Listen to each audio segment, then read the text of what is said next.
Welcome to নিউক্সি kids. নতুন নতুন video দেখার জন্য চ্যানেলটি সাবস্ক্রাইব করো।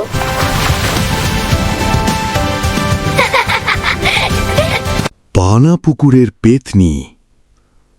বহু বছর আগের কথা, নদীর ধারে ছোট্ট এক গ্রামে ছিল একটি ভয়ঙ্কর পুকুর। গ্রামের সবাই সেই পুকুরকে বলতো পানা পুকুর, কারণ পুকুরের পুরো জল সবসময় সবুজ পানায় ঢাকা থাকত।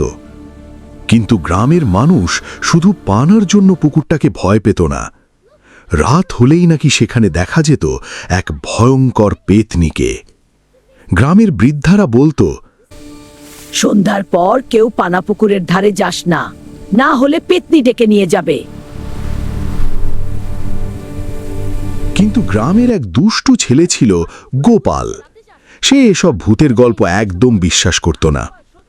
একদিন সন্ধ্যায় গোপাল তার বন্ধুদের বলল, আজ আমি প্রমাণ করব ওই পুকুরে কোনো ভূত নেই।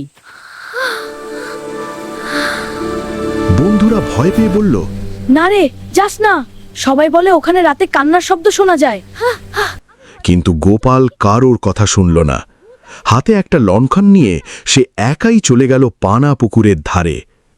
চারদিকে তখন ঘন কুয়াশা, ঝিঁঝি পোকার ডাক আর ঠান্ডা বাতাসে পুরো জায়গাটা আরো ভয়ঙ্কর লাগছিল।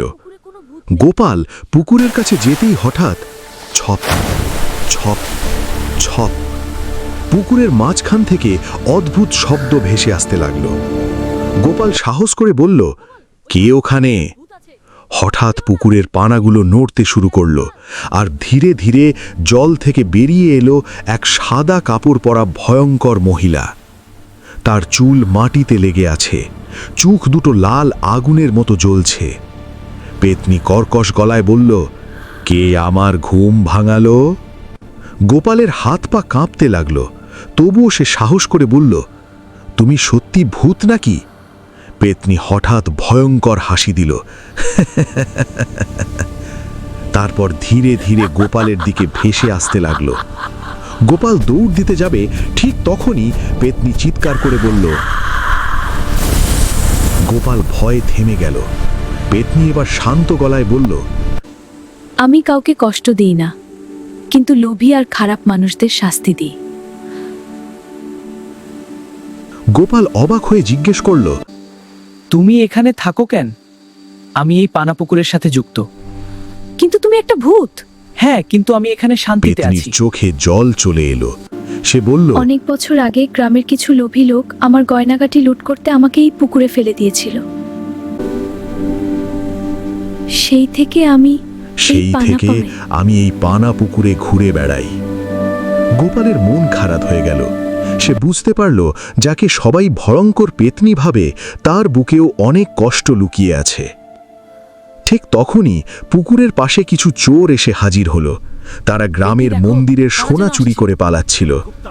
পেতনি ভয়ঙ্কর রূপ ধারণ করল। চারদিকে ঝড় উঠল, পুকুরের পানি তোলপাড় হতে লাগলো। চোরেরা ভয় পেয়ে চিৎকার করতে লাগলো, আমার শক্তির সামনে কেউ পালাতে পারবে না। এক এক করে সবাই পুকুরে পড়ে গেল। পরদিন সকালে গ্রামের লোকেরা সব জানতে পারল। চোরেরা ধরা পড়ল, আর গোপাল সবাইকে পেতনির আসল গল্প বলল।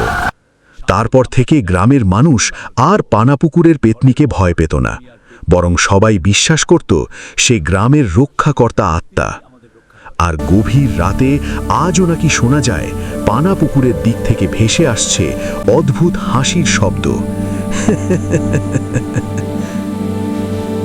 শিক্ষণীয় বার্তা: সব ভয়ঙ্কর জিনিস খারাপ হয় না। লোভ মানুষের সবচেয়ে বড় শত্রু। সাহস আর ভালো মন সত্যকে চিনতে সাহায্য করে। আমরা কমেন্টে লিখে দাও তোমার নাম নিয়ে নেক্সট ভিডিওতে ভিডিও বানাবো। সাবস্ক্রাইব করে